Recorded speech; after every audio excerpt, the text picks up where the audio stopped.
Alright guys, how are we all doing? So today I am starting a new series of videos. I'm going to put out one of these per day.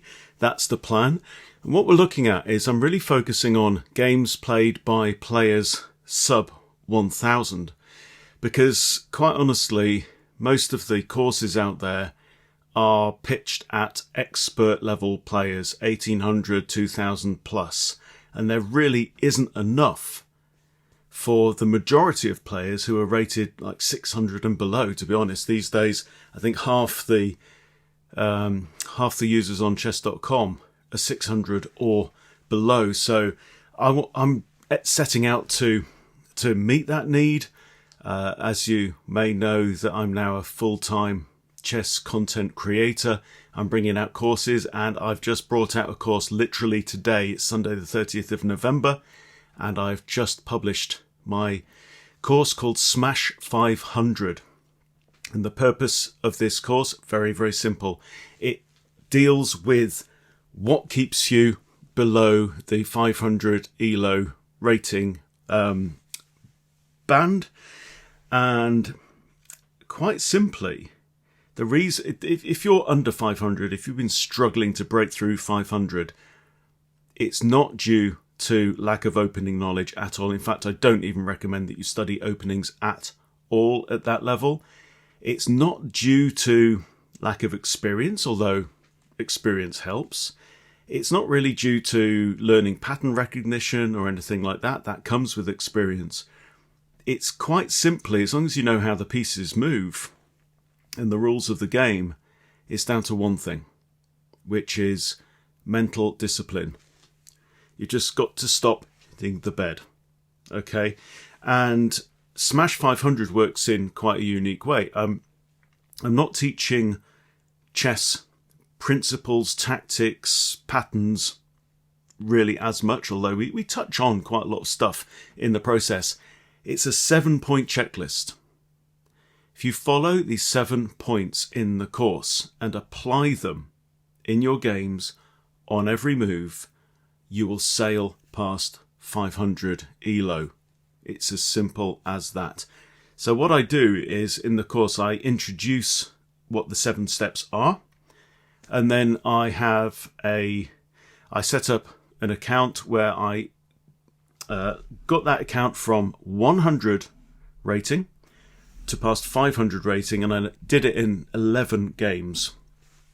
Now, obviously, because it's quite a new account, the jumps were significant, but unbeaten run of 11 games, and I have to emphasize this, I was not playing those games like a 1700 rated player. I was following the checklist. Okay, and so what the course does is it introduces to you, well, we start with six habits that I strongly recommend, like don't play blitz or bullet, right?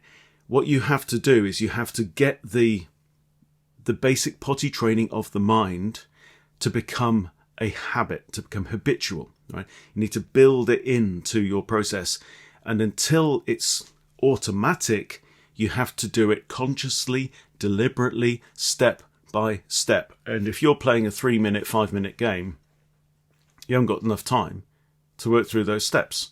Okay, so what I'm going to do in this video and in this series of videos, I'm going to take games played by players around the 500 mark, or maybe lower, maybe a bit higher, and actually, most of the games that I'm going to share will be games played by people who are members of my Chess Bootcamp club on chess.com with their permission.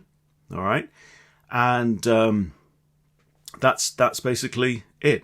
I'm going to use just two of the 7 principles in the checklist for Smash 500 and see how those principles could make a material difference to the game. Okay, so let's start. Let's dive in. Oh yeah, so yeah, by the way, just back to how the course works. I introduce the checklist. I'll talk you through what you're doing at each step, okay? And then literally I play these games live. I just say, let's apply the checklist. And you'll see how working through those disciplined steps at each for every move, your moves and your opponent's moves. It makes all the difference, right? Basically, what we're doing at sub 500 in particular, you're hanging pieces, your opponent's hanging pieces, and you're not spotting it. Right? So if there's two rules, spot hanging pieces and stop hanging pieces. Those are the first two rules of 500 Club. Okay, let's dive into a game. So this one was played by the white player's rated 406. The black player is rated 272. Let us dive in and I will introduce to you the first two steps on the checklist, okay? And they are, number one, why did my opponent make that move? And number two, what has changed on the board? And just see what happens when you stop, you think, and you apply those two questions at every step along the way, okay? Now, this is a 15 plus 10 game, so both players have had ample time to stop, check, think. Shall we see what they do? Okay, so our hero with the white pieces starts with pawn to e4. Perfect, best by test. We have pawn to e5 by black, who is the lower rated player. And now queen to h5. Okay, now you and I may know this as the wayward queen attack. We may know that there are chess principles like don't bring your queen out to it. We forget about all of that. Forget about all that. We're just going to go with why did my opponent make that move and what has changed on the board. Okay, so black here could say to himself, okay, why did my opponent make that move? And what's changed? Well, he's attacking this pawn on e6, which is undefended, right? So the standard move here is to defend the pawn. So you could play pawn to d6. The most common move is knight to c6 to defend the pawn. A common mistake here, but which is actually what I play, is this move, knight to f6. Counter-attacking the queen, right? Now, what has black missed here? Well, he's missed the pawn's hanging, right? So what's changed on the board? The queen comes to h5, the queen's attacking my pawn. Is it defended? No. So all that, you add all that up, it's attacked, not defended, it's hanging. And so what you should be doing is thinking, how can I save my pawn? Now, this is known as the kiddie counter gambit, and it's interesting, but I don't think a player rated 272 is going to know that. Okay, so we'll treat this game mostly from white's perspective. So, why did my opponent make this move? Well, he doesn't like the fact that my queen is in his half of the board, so he's attacking the queen. Fair enough. What's changed on the board? Well, my queen is under attack, so I want to move my queen. Okay. What else has changed? Well, nothing as regards this pawn. This pawn is still under attack. So what I find really weird is that white decided to play queen h5 on move 2 and then simply doesn't capture the pawn. Doesn't take the pawn. I'm not going to talk here about the kiddie counter gambit.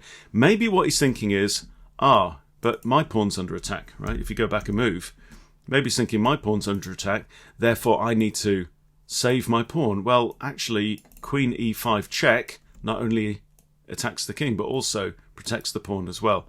So, simple example. This is 400 rated player, right? All he needed to do was just stop and say, what's changed on the board, right?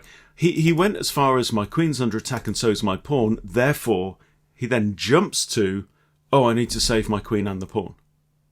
That's, I'm assuming, is what happened.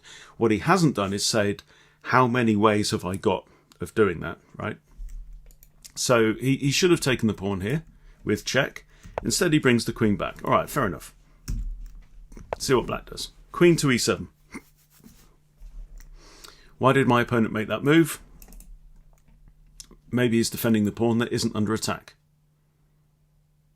That's all I can think. So what's changed on the board? And honestly, guys, this question, if you were to write down all the things that have changed on the board, right, what's changed? The queen is defending e5. The queen's defending the knight, blah, blah, blah, right? Also, this pawn was defended by the queen and is now no longer defended. So this pawn is undefended. And that's basically it. That's all you need to know. Yes, the queen also now has access to these squares. Of course, that one's a bad idea. That's it. That's all you need to know. But simply just running through all those changes on the board will make a massive difference. Okay, we have pawn to c4 from white. It's a reasonable move. This pawn is under attack and defended. The pawn is looking down at f7, which is well defended. It's defended twice, so let's do attacks in red. Fairly decent move. Can't complain. Pawn to d5 now by black. Right, why did he make that move? He probably thought, oh look, bishop, me attack. Okay, my pawn's defended by the knight. So what he's not done here is notice that the pawn is actually attacked 2 times and defended once. So here, quite honestly, white can just capture the pawn, either with his pawn or with his bishop. No problem there at all. Now, let's step into white's shoes. What's changed on the board? He goes, oh, my bishop's under attack. My pawn is under attack twice and defended once. What should I do? So what would you do in this position? I'd just snatch the pawn, because I would count attackers and defenders. If you've got more attackers, 1, 2, then you've got defenders, 1. You can usually just take the stuff. White plays bishop to b3. This is a blunder. This pawn is attacked twice and defended only once by the queen. So here, what black should do is pawn takes e4, hitting the queen. Free pawn. Does he do that? Let's see. He does! Congratulations. That's probably the best move played so far in the game, to be honest. Okay. Free stuff. Perfect. Queen can't take because knight guards. Okay. And now white has to say to himself, right, why did my opponent make that move? Well, I gave him a free pawn. What's changed on the board? Queen is under attack. So we can stop all other thoughts really right now. Our job here is to protect our queen, right? Not lose it. Don't want to lose the queen. So what would you play here? White plays queen to g3. Reasonable move, but quite honestly, black is in almost a winning position here. Right? His pawns are got great control in the center of the board. This guy's defended 2 times. Sorry, this guy's defended, this guy's defended. So it's a pretty good position here. So queen to g3. What's changed? You can ask this on your moves as well. Right? While your opponent is thinking, don't just sit there. Don't just sit on your hands. Right? Use this time. Right? What's changed with my move? Well, I'm attacking this pawn. It's defended by the queen. Fact. I'm attacking this pawn. It's defended by the bishop. Okay. You can keep going that way. Knight to g4 now. Okay. So we might ask why my opponent made that move. Now, a lot of us, if you're above 500, will be saying, okay, you don't really want to move a piece twice in the opening, and that's true. Okay, this is an inaccurate move. The knight is under attack. Is it defended? It is. Okay, what else has changed? Well, what was that knight doing here?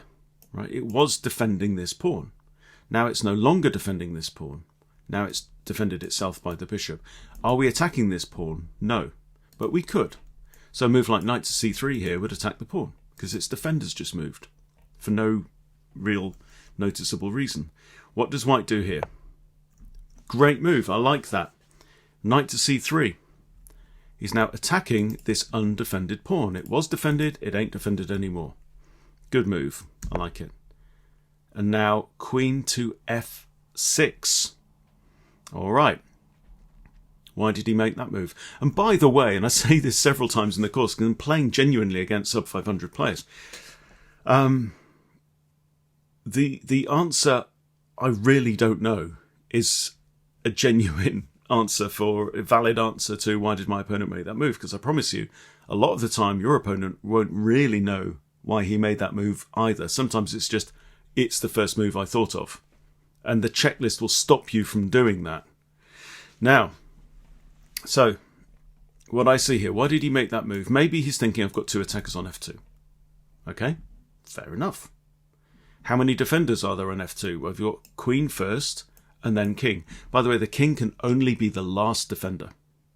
So here, a move like knight takes just loses the knight, because queen takes. If queen takes queen, king takes queen, we've still lost a knight.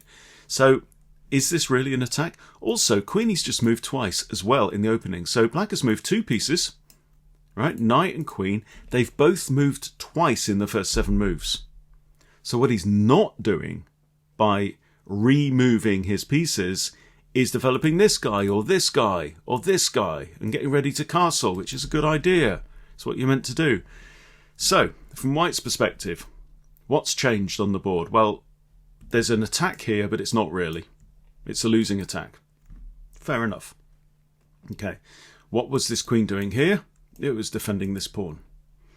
The queen is still defending the pawn. Fair enough. Okay, all we're doing is stating the facts. Simple as. Okay, what about this pawn? It wasn't defended on the previous move after the knight moved to there. What's defending it now?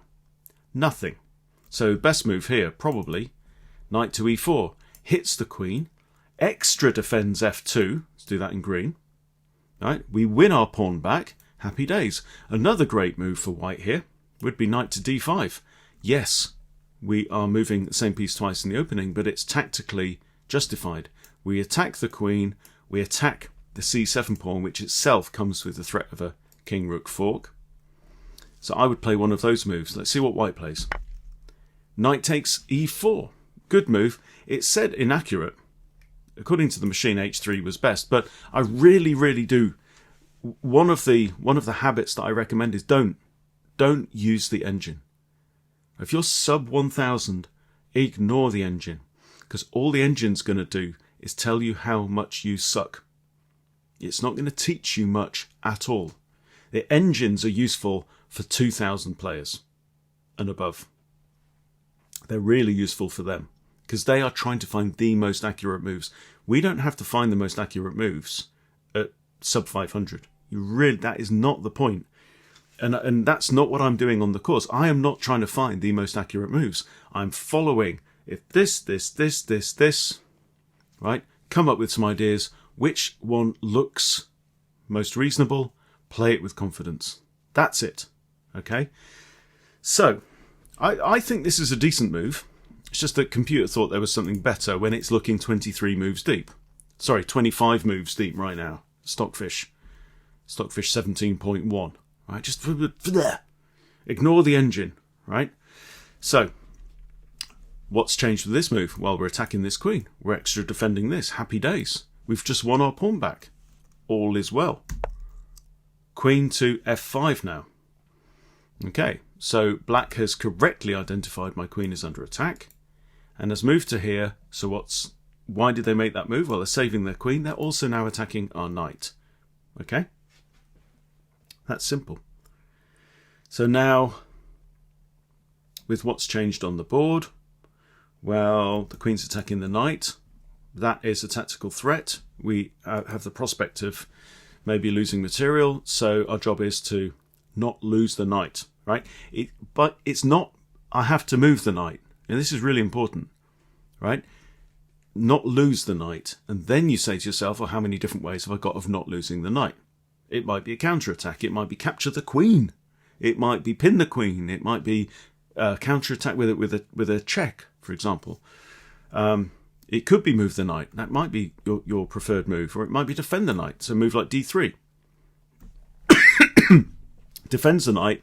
Keeps it in the middle of the board. Yeah, we're not at material at this point. So I'd probably just play something like that. Let's see what white plays. Pawn to d3. Like it. Okay. We've now got an equal position. This is fine. What's changed on the board, right?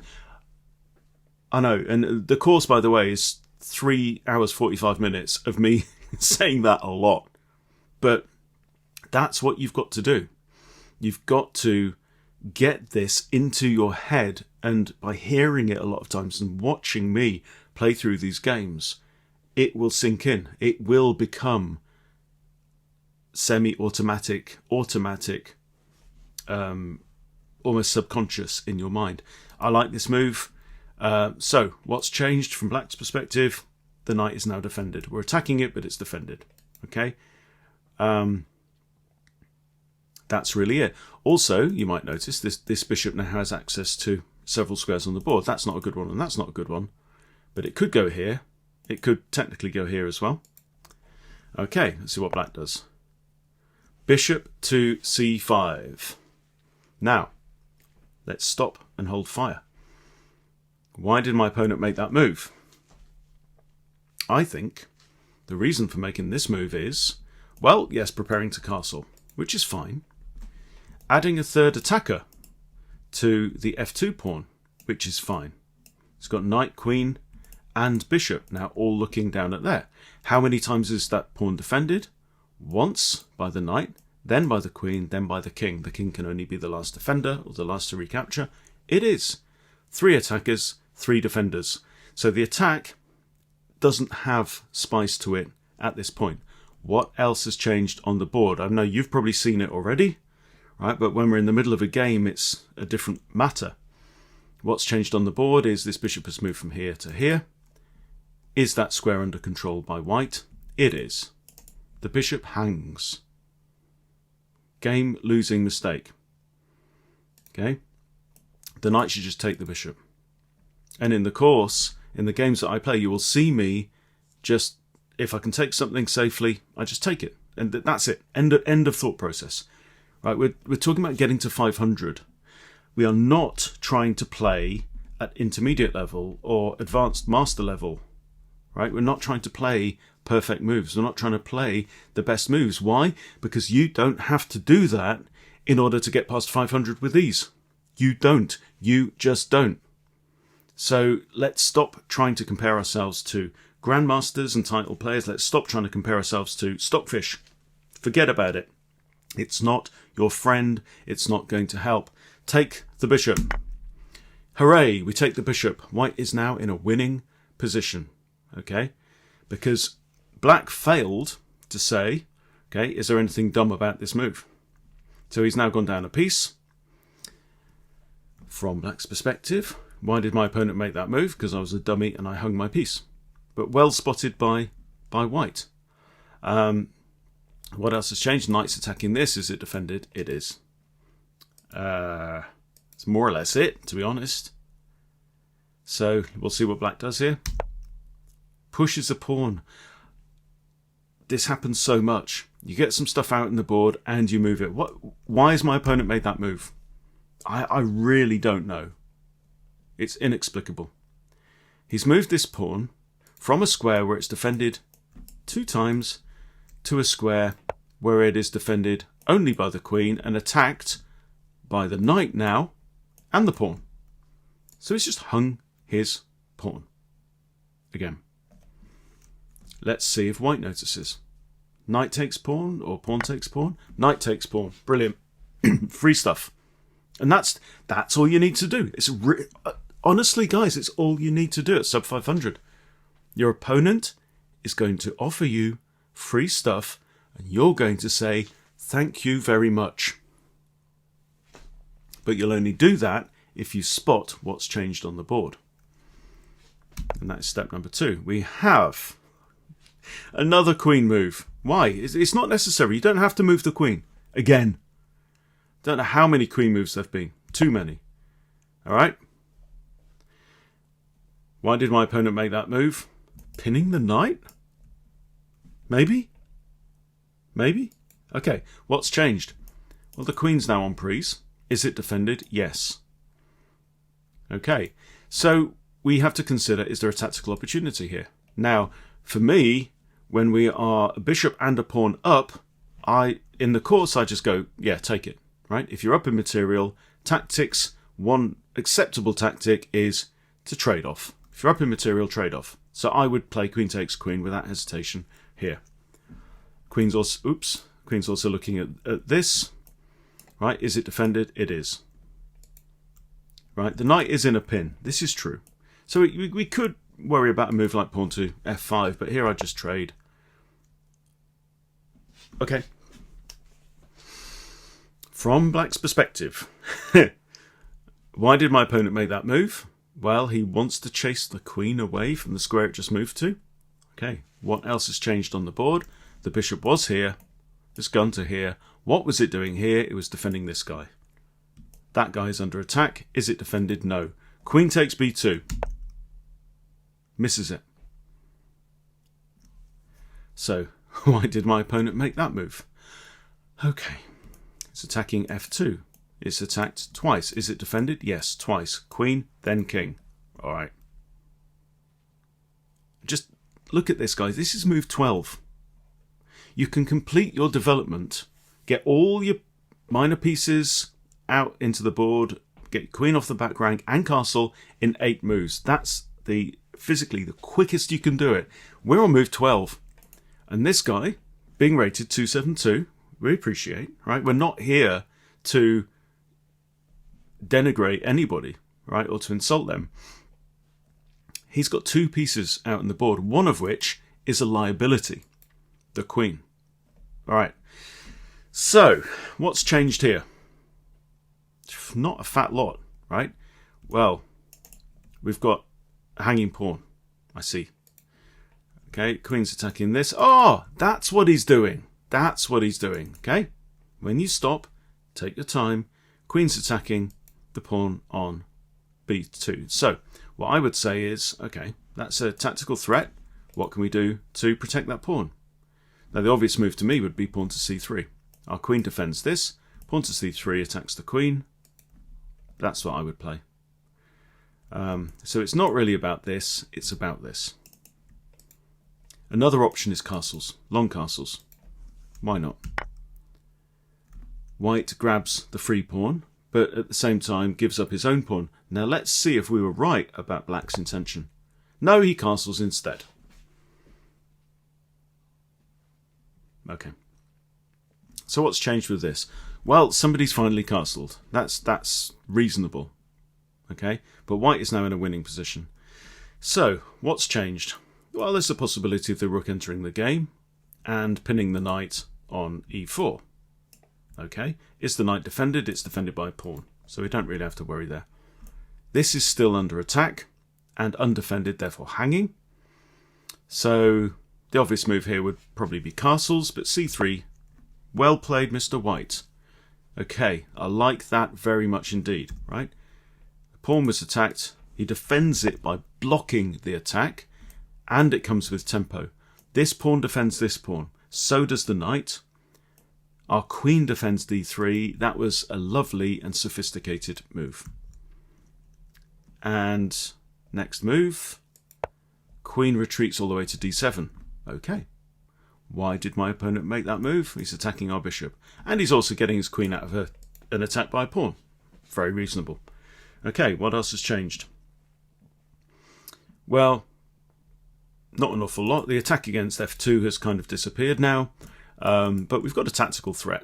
So let's just deal with that. That's all you need to do, right? So what can we do? We can retreat the bishop. It can come here. It can come here. Looks fair enough. It is actually defended by the queen. So maybe we don't need to do anything at all. Maybe even long castles here would be fine. Yeah, good. I like it. I like it a lot. Long castles.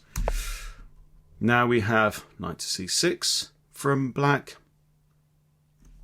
What's changed here? Okay. Well, the knight could go there, but that would be suicide because it's attacked twice and only defended once. So that would lose the knight. Can't go there because of the pawn. Can't go there because of the pawn. Can't go there because bishop takes. Okay, but he's developed a piece and he's got some control over the central squares. Fair enough. Okay.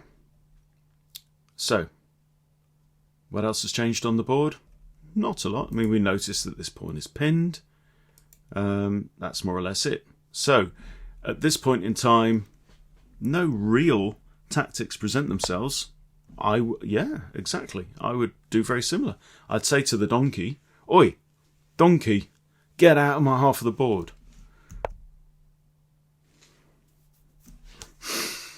Deep breath.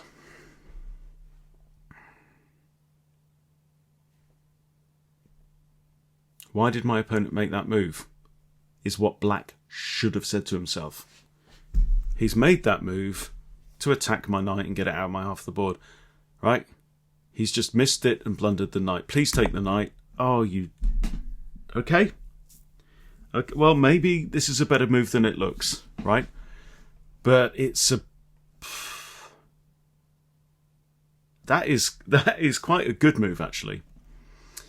Because, okay, you can probably see knight f6 check, forking the queen and a disco on the queen, a double attack on the queen. Now, if this wasn't check, we'd have queen takes rook check, which would be horrible. That is a much more sophisticated move than it looks, right?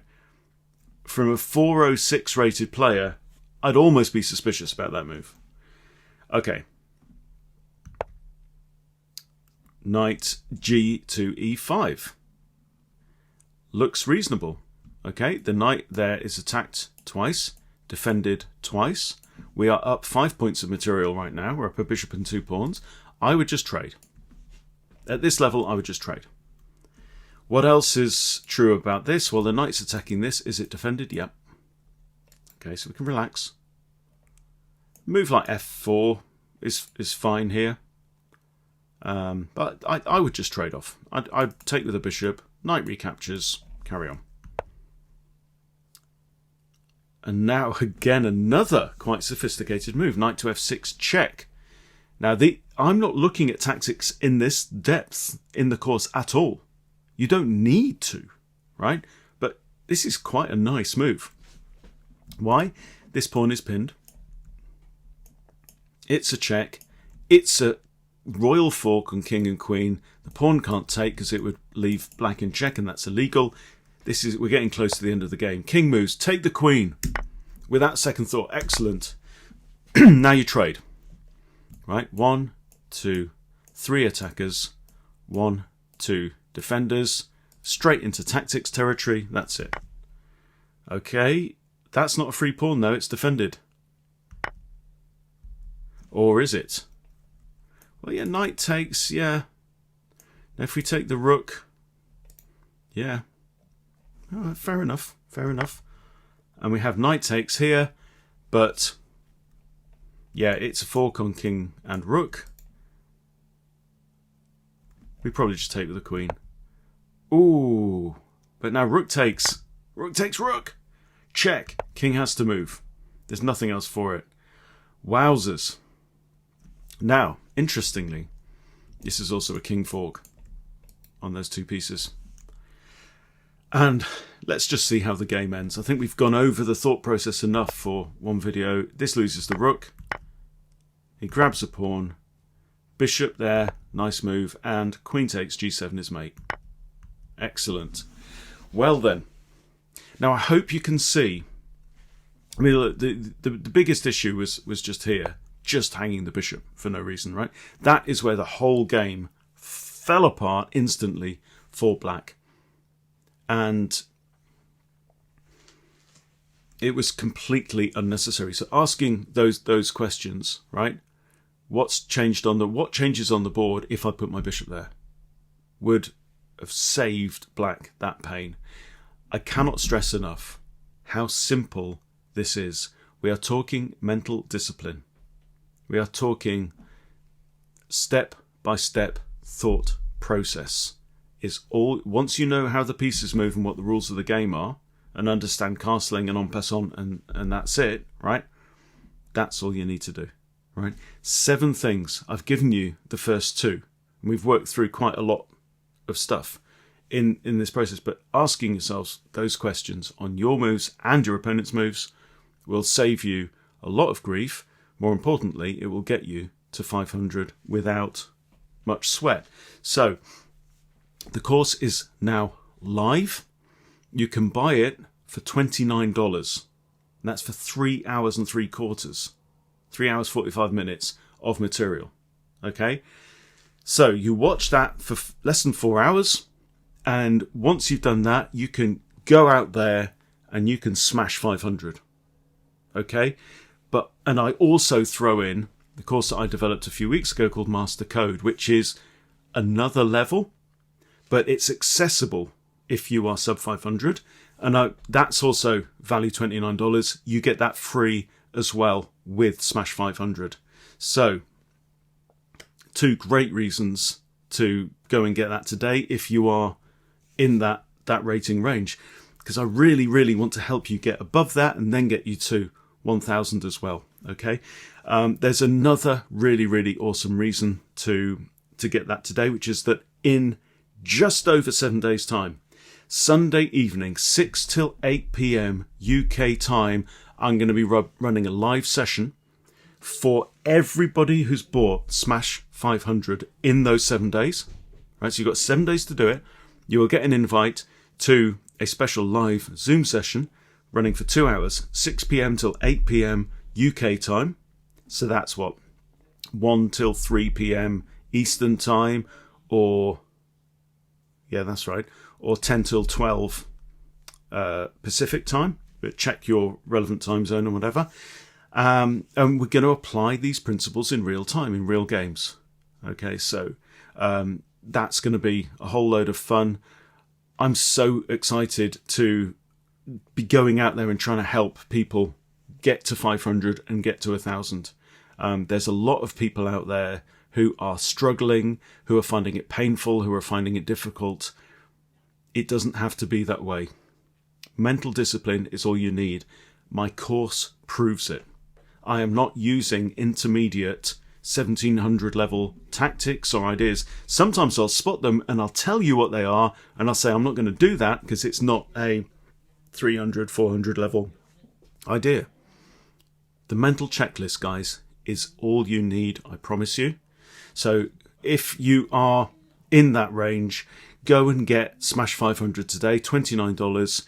That's 3 hours and 3/4. You'll get master code thrown in as well. That's another 3.5 hours of training thrown in for free. And you'll get another 2-hour live session in a week's time. So if you're trying to get past 500, I can't think of anything that will help you more than that. Thank you for watching. Check out the link in the comments or the description below. And maybe I'll see you next Sunday. Take care.